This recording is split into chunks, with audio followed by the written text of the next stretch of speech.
After years of having a skincare routine, trying out different skincare products, I definitely know what I like or do not like in my skincare routine. And so today's video, I am sharing with you all the skincare that I have decluttered. They are around full size. Most of them I paid full price. None of them are PR items sent to me. I think the last time I received PR items was back at the beginning of January. I don't get them often. And frankly, I don't want so many of them anymore because if I don't like it, they just sit in my skincare cabinet and they remain untouched. And some of you may be asking, well, why not just use what you don't like on your body? It's because I don't care anymore. I just don't care to use things that I don't like, that just don't work for me. So I decided to give a bunch of stuff away to my friend, happy as she was. And I thought I should go through that list of skincare items, share with you all what did not work for me. Some of them are pretty popular items, or you've heard about them for sure in the skincare world. I don't think I've ever done a decluttering skincare video before, or at least talked about it in detail of what I actually decluttered. But this time I made sure to keep track of the items that I actually gave away and why. And as a bonus, I kept track of the prices and tallied up how much is it that I lost with skincare purchases for things that just did not work for me and I simply didn't like. Some of you may be thinking that you feel too anxious to give away skincare even though it doesn't work for you because you spent your hard-earned money on it, and I get that because that's why I would keep it for such a long time.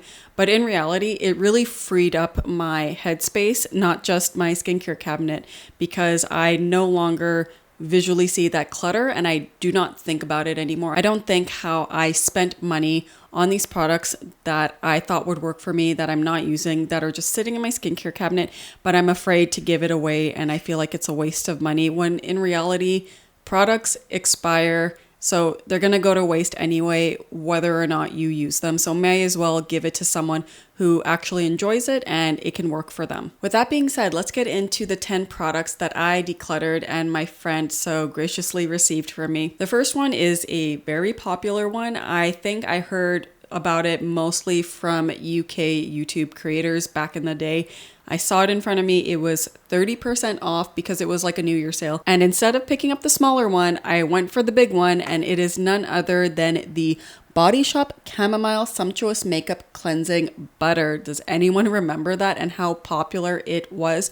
I totally get why, because when I used it, it was a really nice texture, it wasn't too greasy, and it did the job of removing a day's face, including water-resistant mascara. So this cleansing butter worked for me. Why did I get rid of it? Two things. The first one being that it stung my eyes. And as you may recall, in the past, I have mentioned that I have pretty sensitive eyes. They are prone to dryness. Lately, they've been really good. Mainly that's because I've been taking it easy on my eye makeup. And when it comes to water resistant mascara, I make sure whatever I'm using on my eyes is very gentle. But a lot of the time I don't wear mascara pretty much when I'm filming or I'm going out for the evening. The second reason I stopped using the Body Shop's Camomile Cleansing Butter is because of the fragrance. It was giving me major headaches. Now, usually in a cleansing product, you don't expect that because, again, it just washes off. And frankly, in any skincare product I use, it really depends on how strong and how much the fragrance lingers.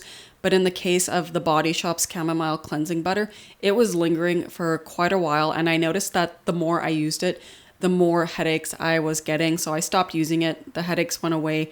And I thought, okay, unfortunately, this cleansing butter is not for me, and I really wish I just purchased the small one to give it a try and use it up appropriately. But nope, I purchased the full size amount, and now my friend has it. I did say I was keeping track of prices, and we're going to tally everything at the end of this video. So the full price of the Body Shop's Camomile Cleansing Butter is 22 Canadian dollars, as I am seeing on the website right now. The next item is also a cleansing product. It is from a brand that I mentioned on my channel before. It's a Bulgarian brand that sells only in Europe. I mentioned how I really like the vitamin C, niacinamide, and scalp serum. It is Kibela Naturals, and the product that I decided to declutter is the Herbal Face Wash Ginger and Neem. The reason why I picked up this cleanser is because it reminded me of Lush's herbalism, or those clay type of cleansers. I was a real fan of herbalism in the past. I actually asked my friend to pick one up for me when she was near a Lush, but she said it sold out. A week later, I saw Kibela Naturals had this herbal face wash.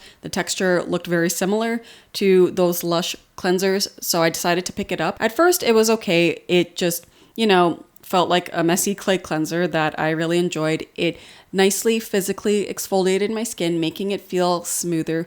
However, I noticed right away that it irritated my skin. My face started turning red and it felt itchy. And this isn't the first instance that this has happened with this type of cleanser. The last time this happened was when I was reviewing the I'm from Fig face scrub. I also had a bad reaction from that cleanser. So unfortunately with the Kibela one, I just stopped using it immediately. I tried using it to exfoliate my feet, but I just really could not be bothered. I also prefer using a pumice stone, not sure how you pronounce it, but I prefer using one of those for exfoliating my feet than going into using some type of scrub. Fortunately, this is a scrub that my friend, the same friend who received all these products, enjoys, so I gave it to her. The cost of the Kibela Naturals scrub is €11.90 in Canadian dollars, $17.55 as I'm filming this video. From this point on, I'll just be sticking to the Canadian prices that I wrote down. But at the end of the video, when I tally everything, I'll be sharing the total in Canadian, US, and Euro. The next item that I have decluttered is also a European only exclusive. It is the in-house brand of DM Drugstore, a German drugstore that's based in various parts of Europe. It is the Balea Beauty Expert Liquid Peeling 2% BHA. This one wasn't a huge loss, but a loss nonetheless. It retailed for $9.52. The reason I picked it up is because it looked like a dupe for the Paula's Choice 2% BHA liquid. I mean, if you compare the ingredients list, they are very, very similar. Maybe a few ingredients here or there that's missing from the Balea one. So the reason why I decided to declutter it is because ever since receiving the ACNE Zit Clean BHA cleanser, I preferred that way more when it comes to using BHA in my skincare routine. Secondly, I'm just really not a fan of the Balea texture. It is like a slimy, slippery type of finish. I do have a travel size of the Paula's Choice 2% BHA liquid. So I did a quick comparison and it's super, super subtle. Like you would never notice it unless you have both of them at the same time. But I do notice that the Paula's Choice one just feels a smidge better, and I did use a full bottle of that one in the past and really liked it. The Balea one, it just didn't hit the same spot as the Paula's Choice one did. I decided to declutter it because again, I have the cleanser which I prefer using, and in the future if I want a leave-on product, I'd probably repurchase the Paula's Choice 2% BHA liquid again. There really is no beating it. So yep, another item for my friend to enjoy. The fourth skincare item that I have decluttered from my skincare collection, and I'm really surprised that I did, is the Geek and Gorgeous 101 Stress Less Serum. It retails for $17.70 Canadian. I bought this thinking it would be a more cosmetically elegant, thinner formula that I can easily incorporate into my skincare routine, especially in the morning when I need some type of soothing product. And it really intrigued me because it had the percentage of madecassoside. It also had beta-glucan. There was another ingredient in there that was supposed to be hydrating as well. So I thought, okay, just a really nice, simple, light, hydrating, soothing antioxidant serum. Unfortunately, during my short time using it, I really didn't notice much in terms of hydration or soothing. I would use it on normal skin days, and I tried it on a day where my skin was actually breaking out and was a little bit impaired and more sensitive than usual. During the day, normal times, again, really didn't notice any hydration whatsoever. I felt like I needed to layer something else in my morning skincare routine. And then when it came to the soothing aspect, I actually noticed it stung my skin when my skin barrier was impaired. So it just really lost its purpose in my skincare routine. I just used my holy grail, good old La Roche-Posay Cicaplus Balm B5+. That one does me no wrong, but unfortunately the Stress Less one didn't do anything for me. If you've been hearing outdoor noises this whole time, I apologize. I forgot to close the window. All right, the fifth item that I have decluttered, it's another Bulgarian brand that you can find on Amazon. It is the Biotrade Melabel Lightening Forte Face Cream. I've seen various different prices, but the average price is $25.31 Canadian.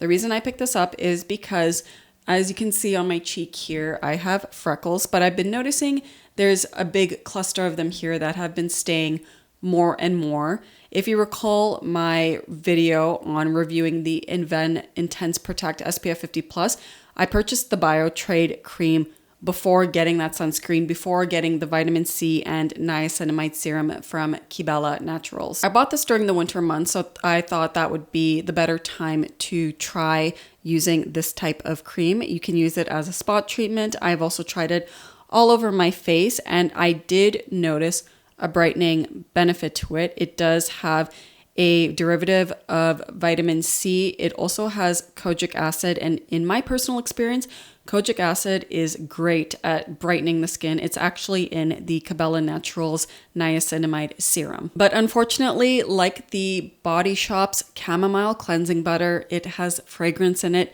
that lingered on my face and gave me a headache, and I just could not bear to use it. I don't want headaches from my skincare, plain and simple. I also noticed that my freckles were going away without it, especially when I started to use a very high UVA protecting sunscreen alongside vitamin C and niacinamide. As a result, there was just no more need for the Biotrade Melabel cream. The sixth item that I have decluttered is the Alteya Organics Rosehip Seed Oil. This one really surprised me because rosehip oil was my go-to face oil and moisturizer in the past, back when I was 22, 23, 24 years old. That's when my skin was very oily, but I was also going through that transition with my skin to very dehydrated to eventually very dry. The time I used it was at the end of my second and last really bad cystic acne breakout that I had, and I had such a number of pigmentation on my face, and I was still breaking out here or there, but definitely not as bad as before. I was using the rosehip seed oil just to keep my skincare routine really simple, and it really helped to subdue the redness of my skin as well as the post-red acne marks on my face. It never once congested my skin, and I thought, I haven't used rosehip seed oil since, so I really wanted to try including it in my skincare routine once again. Unfortunately, it does not moisturize my skin like it used to in the past. Makes sense because my skin has changed so much in the past 10 years. Yes, 10 years since using rosehip seed oil. Secondly, I have noticed that it was congesting my skin. It was so disappointing. After using it for a few days, thinking, okay, my skin doesn't feel too terrible, especially when I layer with other hydrating products, I look up close and notice a ton of blackheads on my nose and cheek area right here, as well as my chin area. And I'm someone that does not get blackheads like that at all. Sebaceous filaments, sure, everyone has that. That's my main concern. Once in a while, congestion from the layers of products I use, but to see it that much and that dark really put me off. So I stopped using rosehip seed oil once again. I know I can use that on my body, but I just don't want to. Like, I don't feel like using an oil on my body. I don't know. It's not my favorite thing to do. I'm going to be giving it away to a different friend who does like using that kind of stuff on her body. So enjoy. I'm not sure if I mentioned this already, but the Alteya Organics Rosehip Seed Oil retails for $19.09 Canadian. The seventh item I am decluttering is the most expensive one, and it is probably the smallest one out of the bunch. 9 grams for $39.28. I think I did get it on sale on YESSTYLE, but I'm not sure. So for this video's sake, I'm just going to include the full price in the tally. It is none other than the KAHI Wrinkle Bounce Multi-Balm. Yes, I fell for the marketing. I watched Business Proposal. I really like the manhwa, and I saw them use it all the time. And I was like, oh, you know what? It makes sense, especially at the time when my skin was a little bit more dehydrated, more dry. Just a touch up of moisture throughout the day so you don't have a little pot with you that you got to dip your fingers in, yada yada. The reality is I just don't re-moisturize my skin throughout the day unless I'm at home, in which case I just use my go-to moisturizer. Even though I had the KAHI balm in my purse all the time, I barely ever reached for it. I think I reached for it once when I was out just to show my friends what it was, but really barely touched it. And now that my skin's back to its oily self, I have noticed congestion from using it. Even during the winter months, I was noticing congestion on my face from using it because it is quite a thick product once you apply it, quite greasy. I personally like that, especially under the eyes, but clearly it was just too much for the rest of my face. Don't quote me on this, but I think it also has PDRN, which is salmon sperm.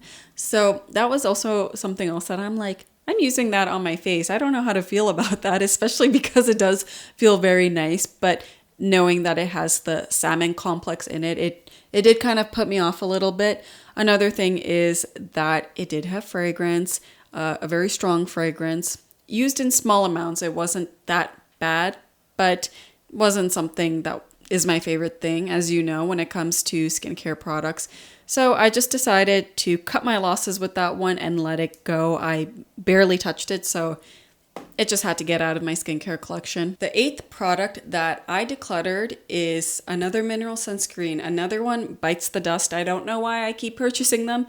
I always just want to hope that something will change and it would look better. This was an untinted sunscreen, by the way, and it was quite popular. I think it still is. Don't quote me on that. But popular nonetheless. It is the Dr. G Green Mild Up Sun Plus SPF 50 Plus PA4 Plus, retailing for $28.95 Canadian. I purchased it in one of the K-beauty shops in Toronto. Again, I just bit the bullet because I fell for the hype thinking that it would be the one, the mineral untinted sunscreen to rule them all that I could wear on its own in my skincare routine because, as some of you may already know, I don't wear foundation anymore, just concealer here or there, and I wasn't about to go buy a tinted moisturizer to make this sunscreen work. The texture was great out of all the mineral sunscreens I have ever tried.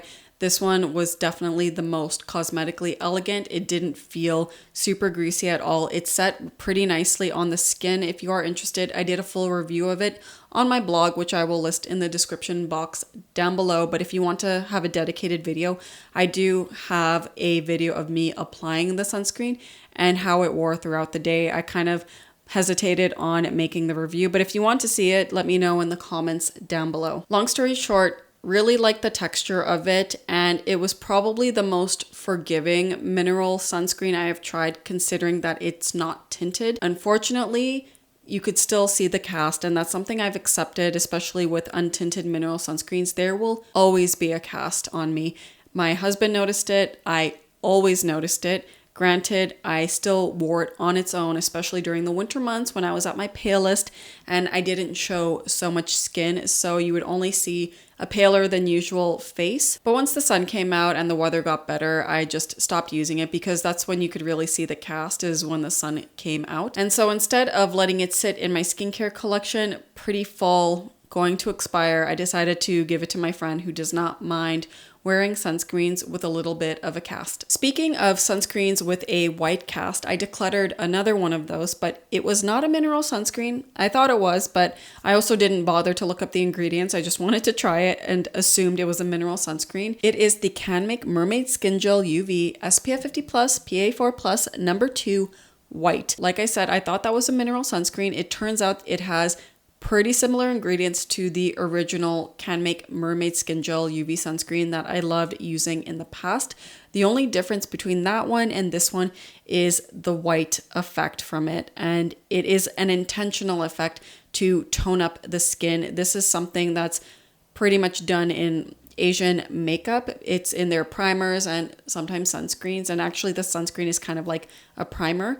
It is so that when you apply your foundation, it counteracts the oxidizing effect and it keeps your skin nice and bright throughout the day. I totally get that, because if I was still wearing foundation, I could definitely see how something like this would work. However, it's unfortunate for me because, like the Dr. G one, it still had quite a notable cast on my face. I would say a bit more so than the Dr. G one because of the intentionality of having that tone up effect. Again, if you're someone that wears makeup, you have a go-to foundation, but you don't like how it oxidizes throughout the day, I see how a sunscreen like this would be very useful in your skincare collection. But for me, again, someone who just does not wear foundation anymore, I cannot be bothered to keep it. So I gave it away to my friend, and it retails for, at the time of filming this, $9.45 Canadian. So still a very affordable sunscreen. It's only 40 grams, but nonetheless, it's very affordable. The last item that I have decluttered from my skincare collection, and it is another sunscreen, but this one is a fully organic / chemical sunscreen. It is the Round Lab Birch Moisturizing Sunstick SPF 50 plus PA 4 plus. At the time of filming this, it retails for $34.21 Canadian. I purchased this because, as someone filming skincare content, I felt it was my duty to have some item on hand for reapplying sunscreen throughout the day. But again, the reality is I just bring the go-to tube I use. For example, the La Roche-Posay UV Moon 400 SPF 50 plus, like that one is a decent size to just fit into my purse. So in reality, I just reuse the sunscreen I already use and then just blot my face and call it a day. Nonetheless, I kept the Round Lab Sunstick in my purse or my bag whenever I went out to use for reapplication. And the times that I did, my face looked so shiny and it felt like the KAHI balm. It just felt a little bit greasy on the skin. And when it's the summer months and you're sweating a lot, the last thing you want to feel on your skin is grease. For the winter months, I understand that this would be a nice go-to sun stick to use, but in the summer months where I really wanted to use it, it just was not serving me well, especially because of the finish. It just stayed greasy. It didn't set at all. During the summer, I'm like sweating, I'm getting oily, so adding more oiliness, more greasiness on top is just something I don't want to do. And as you may have guessed, when I tried to do that, I noticed that my pores became congested once again. I did make an effort to try reusing it elsewhere, like on my neck, on my hands, but again, the finish of it was just too much for me. And so I decided it was just best to declutter it, give it away to someone who can actually make use of it. That is it for the products that I have decluttered from my skincare collection this year so far, and they're the ones that I remember decluttering. Like I said at the beginning of this video, I kept track of the prices, the amount I spent on each item. So let's tally them now. In Canadian dollars, it is $223.06 Canadian, 163 US dollars and 4 cents, and 151 euros and 17 cents. So I spent over $200 on skincare products that I just barely used and ended up giving away. And if I did not give away, they literally would have wasted away at the back of my skincare cabinet, untouched, literally expiring, literally my money going in the trash. Decluttering skincare, even using up skincare, doesn't seem like a big deal until you start adding up the actual cost of it. That $200+ could have gone to a really nice facial, maybe a cosmetic treatment, maybe a skincare device. I've been looking at the red light devices, so I could have saved that money to put it towards something like that I've been hesitating to buy because the price is too high. I could have bought an SK2 essence, the Sulwhasoo First Primer Activating Essence or whatever, the really expensive stuff that I've been wanting to try for a long time. But no, instead I put it towards stuff that I just purchased in the moment. Some of them I did, give some thought of buying for a while, like the Dr. G sunscreen. But still, a lot of these purchases were ones that I really just didn't need to buy. I just bought it because I thought, why not? It's right in front of me. I'll give it a try. Even though it was my money that was spent, fortunately, it's not just completely going in the trash. Like I said, I did give all products away to my friend. I did not give her expired products. A lot of these items, even though I purchased some back in 2023, they have not been opened up until recently. So they're well within the expiration date. I would never give away expired products. I would just cut my loss and throw it in the trash. So my friend is getting very good, still fresh products. That is it for this video. As always, I hope you find content like this helpful and informative. If you did enjoy this video, please be sure to give it a like, subscribe to my channel down below for future videos. Leave me a comment down below if you're going through something similar as to what I'm going through right now, which is just realizing you're buying a bunch of stuff that you don't really need, especially when it comes to skincare. In my case, it's $200+ worth of skincare so far right now. Hopefully those products I gave away to my friend, she uses it up, makes good use. At least the products that I'm not using is going somewhere other than to the trash right away. That is it for this video. See you all soon. Ciao.